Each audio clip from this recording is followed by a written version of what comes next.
मुख्यमंत्री डॉक्टर मोहन यादव ने आज आकाशवाणी केंद्र उज्जैन से स्थानीय प्रसारण का विधिवत लोकार्पण किया। इस अवसर पर केंद्रीय सूचना व प्रसारण राज्य मंत्री डॉक्टर एल मुरुगन व आकाशवाणी के महानिदेशक राजीव कुमार जैन भी मौजूद रहे। कार्यक्रम के दौरान मुख्यमंत्री डॉक्टर मोहन यादव ने कहा कि प्रधानमंत्री नरेंद्र मोदी के आशीर्वाद से उज्जैन जैसे सांस्कृतिक, ऐतिहासिक व आध्यात्मिक नगर में आकाशवाणी केंद्र का स्थानीय प्रसारण शुरू होना एक उल्लेखनीय उपलब्धि है। उन्होंने कहा कि आकाशवाणी आजादी से पहले से कला, संस्कृति, इतिहास व सभ्यता को संजोने का बड़ा माध्यम रहा है। मुख्यमंत्री ने उम्मीद जताई कि नया प्रसारण केंद्र स्थानीय कलाकारों, प्रतिभाओं व सांस्कृतिक गतिविधियों को प्रोत्साहन देने में अहम भूमिका निभाएगा। उन्होंने केंद्रीय मंत्री डॉक्टर मुरुगन और आकाशवाणी महानिदेशक का आभार व्यक्त करते हुए प्रदेशवासियों व देशवासियों को शुभकामनाएं प्रेषित की। इस दौरान आकाशवाणी के महानिदेशक राजीव कुमार जैन ने बताया कि स्थानीय प्रसारण की शुरुआत आज से शुरू हो चुकी है, जो प्रतिदिन लगभग 6 घंटे का होगा। अभी तक जो विविध भारती का रिले होता था उसे कुछ कम किया जाएगा और इसकी जगह स्थानीय कार्यक्रमों का समय बढ़ाया जाएगा। उन्होंने बताया कि उज्जैन व आसपास के क्षेत्र के श्रोताओं की अपेक्षाएं पूरी करने के लिए स्थानीय बोली मालवी में कार्यक्रम तैयार किए जा रहे हैं। इससे स्थानीय कला, संस्कृति, परंपरा, धरोहर को सुरक्षित रखने और प्रसारित करने में मदद मिलेगी। जैन ने बताया कि आकाशवाणी वर्तमान में 23 भाषाओं व 182 स्थानीय बोलियों में प्रसारण करता है। इस विविधता के कारण आकाशवाणी दुनिया का सबसे बड़ा रेडियो नेटवर्क भी है। बहुजन हिताय, बहुजन सुखाय हमारा आदर्श वाक्य है और आकाशवाणी उसी भावना के साथ में कार्य करता है। आज के लोकार्पण कार्यक्रम में जनप्रतिनिधि व आकाशवाणी के अधिकारी, कर्मचारी भी मौजूद रहे। सभी के बीच यहाँ पर शुभारंभ कर रहे हैं। आपकी जोरदार तालियों के साथ जोरदार तालियां आकाशवाणी के मंच का शुभारंभ करते हुए 180 करोड़ के विकास कार्य और महाकाल की नगरी में आज आकाशवाणी नहीं देववाणी गूंजेगी। हमने सबने परमात्मा की कृपा से एक ऐसी अलौकिक नगरी में ये आकाशवाणी का केंद्र खुला जिसकी अपनी पहचान देश में, दुनिया में एक विशिष्ट है। दुनिया की 7 पवित्रतम नगरियों में से एक अवंतिका में आकाशवाणी का इस केंद्र का खुलना न केवल सूचना प्रसारण मंत्रालय के लिए बल्कि यशस्वी प्रधानमंत्री की भारत सरकार के लिए भी एक अलग प्रकार का बहुत उल्लेखनीय दिन है। मैं आज इस अवसर पर इतना ही कहना चाहूंगा, जब कुंभ का स्नान सिंहस्थ के नाते से जब 2028 में होगा या पूरे वर्ष होने वाले व्रत, त्योहार, पर्व और अनेक कार्यक्रमों में यहाँ कला, संगीत, साहित्य सबकी धारा बहुत अनवरत रूप से बहती आई है। ऐसे में विक्रमादित्य की नगरी, राजा भोज की नगरी, सम्राट अशोक की नगरी, हर काल हर युग में जिसका अस्तित्व रहा, ऐसी अवंतिका में आकाशवाणी केंद्र का खुलना ये अपने आप में बड़ी घटना है। मेरे साथ माननीय मंत्री एल मुरुगन जी का मैं अभिनंदन करना चाहूंगा, जिनके विशेष प्रयास से माननीय प्रधानमंत्री श्रीमान नरेंद्र मोदी जी के आशीर्वाद से ये आकाशवाणी की सौगात मिली। मैं मान के चलता हूं कि जो होता है बहुत अच्छा होता है। ये होना तो आजादी के पहले चाहिए था, लेकिन जिनके हाथ से होना था परमात्मा उनको यश देता। बाबा महाकाल की इच्छा है इसके बनने से कई सारे उदयमान कलाकारों को गीत, संगीत सभी प्रकार की धाराओं में, साथ ही साथ इतिहास से लेकर जिज्ञासी प्रवृत्ति के सभी प्रकार के विद्वानों की गोष्ठियों, विज्ञान की वार्ताओं, नए प्रकार के कोर्स के लिए, सब क्षेत्रों में विकास की प्रगति के लिए, साथ साथ यातायात प्रबंधन से लेकर के कई कारणों से इस आकाशवाणी केंद्र की बहुत अच्छी सौगात मिलेगी। लाभ इसका सभी उठाएंगे। कबीलू कारखाने की जमीन पर बनाए गए मकानों को नगर निगम द्वारा खाली करवाने और तोड़ने की कार्रवाई के विरोध में स्थानीय निवासी सड़कों पर उतर आए। वर्षों से यहां रह रहे गरीब और मध्यम वर्गीय परिवारों ने प्रशासन पर अचानक बेदखली की कार्रवाई शुरू करने का आरोप लगाया है। निवासियों का कहना है कि उन्हें बिना किसी वैकल्पिक व्यवस्था और मुआवजा दिए घर खाली करने के लिए कहा जा रहा है।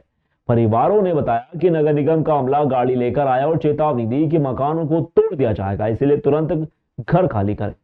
परेशान निवासी संगीता मालवी ने जानकारी देते हुए बताया कि छोटे छोटे बच्चों को लेकर हम कहां जाएंगे, 15 साल से यहीं रह रहे हैं और अब शाम तक मकान खाली करने को कहा गया है। लोगों ने यह भी आरोप लगाया पहले दिए गए आश्वासन से मुकर रही है। प्रशासन को मानवीय दृष्टिकोण अपनाते हुए मुआवजा और रहने की वैकल्पिक व्यवस्था देनी चाहिए। बिना मुआवजे के बेदखल करना गलत है। रिटायर्ड लोग दूसरी जगह मकान खरीदने की स्थिति में नहीं है। नगर निगम बिल्डिंग ऑफिसर लक्ष्मण प्रसाद साहू ने बताया कि संबंधित जमीन पर नगर निगम की है। इसे खाली करने की प्रक्रिया के तहत निगम की गाड़ी द्वारा यहां पर सूचना दी गई थी। निर्धारित समय सीमा में मकान खाली नहीं किए गए तो नोटिस जारी कर वैधानिक कार्रवाई की जाएगी। क्षेत्र में विवाद और तनाव लगातार बढ़ रहा है। निवासी न्याय की गुहार लगा रहे हैं।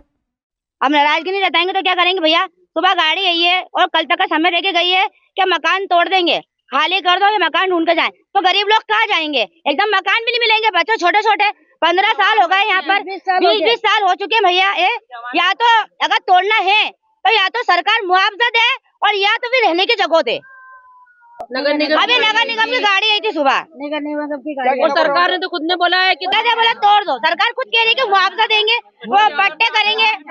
मकान दिए, मकान दिए, हमारी मांगे पूरी करी जाए, हमारी मांगे पूरी करी जाए।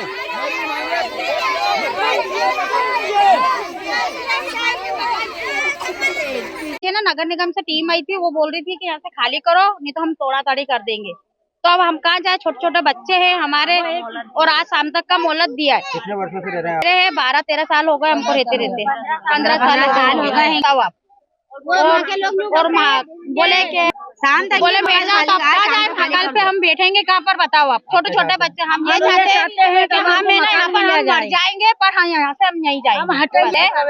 कारखाना यहाँ रहते 200-150 जने रहते हैं।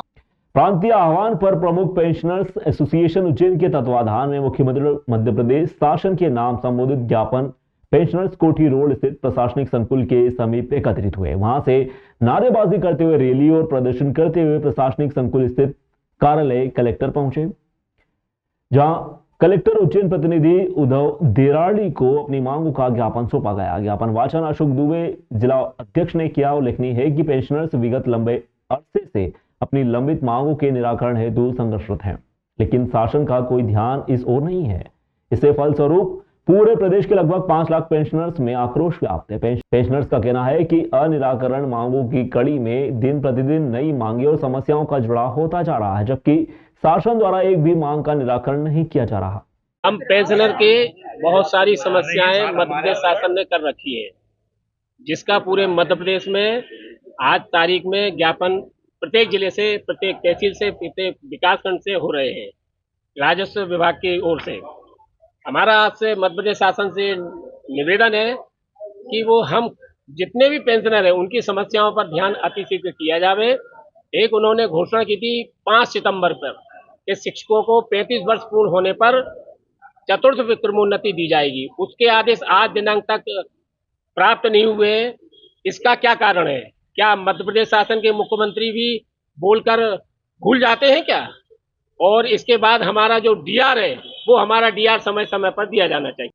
केंद्रीय सरकार के अधिकारी, कर्मचारी व पेंशनर्स को 3% महंगाई राहत दिनांक 1 जुलाई 2025 से मिल चुका है, लेकिन मध्य प्रदेश के शासकीय कर्मचारी, अधिकारी व पेंशनर्स को अभी तक नहीं मिला 3% महंगाई राहत। अन्य मांगों को लेकर मध्य प्रदेश शासन से पेंशनर्स ने मांग की है कि चर्चा के दरवाजे खोलकर इसके माध्यम से संवाद स्थापित कर निराकरण करने की पहल करें।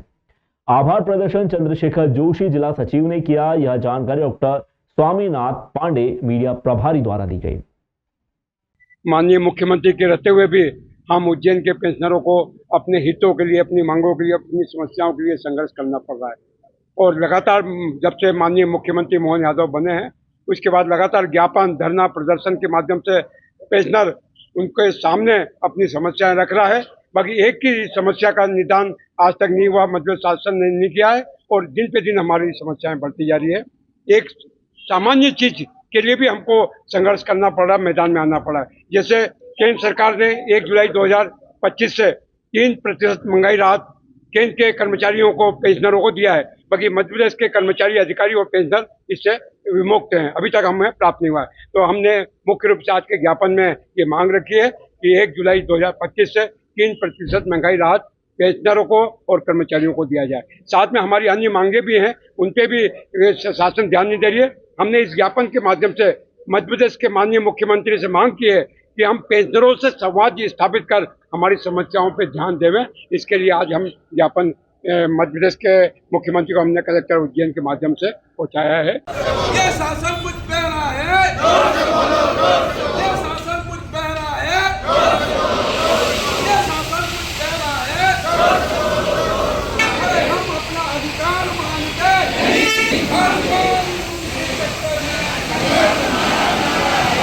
चोसगंबा महाकाल घाटी स्थित समाज की धर्मशाला में क्षत्रिय मराठा समाज द्वारा 6 दिवसीय चंपाष्टमी महोत्सव बड़ी धूमधाम व धार्मिक उत्साह के साथ में मनाया गया। महोत्सव के समापन अवसर पर भव्य चल समारोह निकाला गया। इसमें समाज की सांस्कृतिक विरासत और पारंपरिक रीति रिवाजों का अनूठा प्रदर्शन देखने को मिला। कार्यक्रम की शुरुआत समाज अध्यक्ष अनिल धर्मे की अध्यक्षता में मंदिर पर भगवान कुल देवता मल्हार मार्तंड देव की पालकी का विधिवत पूजन अर्चन किया गया। इसके बाद चल समारोह 24 खंबा माता मंदिर गुदरी चौराहे से प्रारंभ होकर बख्शी बाजार हरसिद्धि पाल रामघाट पहुंचे, जहां भगवान मल्हार मार्तंड देव का अभिषेक किया गया। अभिषेक के पश्चात चल समारोह गणगौर दरवाजा, कार्तिक चौक, बाबा गेवी हनुमान मंदिर, छतरी चौक, गोपाल मंदिर, पटनी बाजार होता हुआ मल्हार मार्तंड मंदिर पर संपन्न हुआ। चल समारोह में सबसे आगे छत्रपति शिवाजी महाराज की परंपरा को दर्शाता हुआ अखाड़ा दल आकर्षण का केंद्र बना रहा, जो शौर्य कला का प्रदर्शन करते हुए चल रहा था। दूसरी ओर समाज की बालिकाएं भी विशेष आकर्षण का केंद्र रहीं। बालिकाएं क्षत्राणी स्वरूप धारण कर 21 सजे धजे घोड़ों पर विराजमान होकर चल रही थी। इन घोड़ों पर बैठी बालिकाओं ने मराठा वीरांगनाओं व देवी स्वरूपों के विभिन्न रूप प्रस्तुत किए। किसी ने मां जीजाबाई का स्वरूप धारण किया था तो कोई मालवा देवी की परिधान में दिखाई दिया। कुछ बालिकाएं मां तुलजा भवानी व झांसी की रानी लक्ष्मीबाई के स्वरूप में भी दिखी। उनके इन जीवंत स्वरूपों ने चल समारोह को ऐतिहासिक और सांस्कृतिक गरिमा से भर दिया और उपस्थित लोगों को मराठा परंपरा के गौरवशाली इतिहास की याद भी दिलाई। बच्चे रंग बिरंगे परिधान धारण कर विभिन्न पारंपरिक कलाओं का प्रदर्शन करने में लगे थे। इससे माहौल और अधिक सांस्कृतिक व उत्साहपूर्ण बना रहा। समाज के वरिष्ठ एवं युवा भगवान के जयकारे लगाते हुए सामाजिक एकता और परंपरा का संदेश दे रहे थे। पूरे रास्ते भर शहर के विभिन्न सामाजिक संगठनों द्वारा चल समारोह का पुष्प वर्षा कर स्वागत किया गया। अध्यक्ष अनिल धर्मे ने बताया कि इस वर्ष भगवान कुल देवता मल्हार मार्तंड देव की पालकी ऐतिहासिक स्वरूप में निकाली गई। उन्होंने कहा कि मराठों ने दक्षिण भारत में अपना राज्य स्थापित करने के पश्चात लगभग सन 1710 के आसपास मध्य भारत में अधिपत्य स्थापित किया। चल समारोह ने न केवल समाज की आस्था को उजागर किया बल्कि उज्जैन की ऐतिहासिक व सांस्कृतिक विरासत को भी पुनः जीवंत किया।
मल्हार देव के चंपा षष्ठी पर्व पर आज देव की पालकी पूरे नगर में भ्रमण करते हुए भक्तजनों को दर्शन देने निकल ही चुकी है। आप देख रहे हैं जनसैलाब और उत्साह समाजजनों का। निश्चित रूप से इस बार जो नया स्वरूप है वो समाज के लोगों के लिए और मल्हार देव के भक्तों के लिए एक नया संदेश देगा, जिससे कि समाज जन ज्यादा से ज्यादा क्षत्रिय मराठा समाज से जुड़े और समाज के जितने भी कार्यक्रम है, जितने भी विषय हैं, उसमें कंधे से कंधा मिलाकर खड़े रहे। छत्राणियां हैं, 9 देवियों का रूप है। घोड़े पर 21 छत्राणियां तलवार लेके, जिसमें 9 देवियां हैं। आगे कुछ छत्राणियां पैदल भी चलेगी, कुछ लेजिम का अपना प्रदर्शन करते हुए चलेंगे। छत्रपति शिवाजी महाराज का अखाड़ा सबसे आगे होगा और ऐतिहासिक स्वरूप इस बार आपको देखने को मिलने वाला है। वक्त गुरु परम संत बाबा उमाकांत जी महाराज ने सत्संग में कहा कि इस मानव मंदिर को साफ सुथरा रखना, उसके अंदर किसी भी पशु पक्षी जानवर या आदमी का मांस मत डालना। अगर लोग शाकाहारी नहीं बने तो ऐसी बीमारियां आएंगी कि जिनके सामने ये कोरोना तो कुछ भी नहीं है। आप भी सुनिए गुरु महाराज के ये विशेष चेतावनी। बीमारियां आजकल क्यों बढ़ रही हैं? इसी वजह से बढ़ रही हैं कि कोई मुर्गी बीमार, कोई मुर्गा बीमार, कैंसर उसको, बकरा उसको बीमार, खा लिया उसको, चले गए कीटाणु, तो बीमारी तो आएगी। खून बेमेल हो जाता है और बीमारियां भी बहुत बढ़ेंगी। अगर शाकाहारी लोग नहीं बने तो ऐसी बीमारियां आएंगी कि ये कोरोना वोरोना कुछ नहीं। शतमगनी पर ब्याह, शाम को सोएंगे और सुबह नहीं देख पाएंगे, सवेरा नहीं देख पाएंगे, तो शाम को बातचीत करते करते सो गए और सुबह परिवार वाले कोई बात नहीं कर पाएंगे। रुपया पैसा कहाँ रखे हैं, किससे उधार लिया, किसको उधार दिया, कौन सा कागज़ कहाँ रखा है, कुछ नहीं बता पाएंगे। ऐसी बीमारियाँ कि जैसे चलते चलते गिरे और ख़त्म हो गए, चाय पीते पीते गिर गए, ख़त्म हो गए, पूछो क्या हो गया, हार्ट अटैक हो गया। तो बहुत होंगे ये हार्ट अटैक और इस तरह की बीमारियां, ये बहुत होंगी। अभी आपने क्या देखा है बीमारी तो अभी आगे आएगी, इसलिए इसको साफ सुथरा रखना। इसके अंदर किसी भी यानी पक्षी का, जानवर का, आदमी का मांस मत डालना।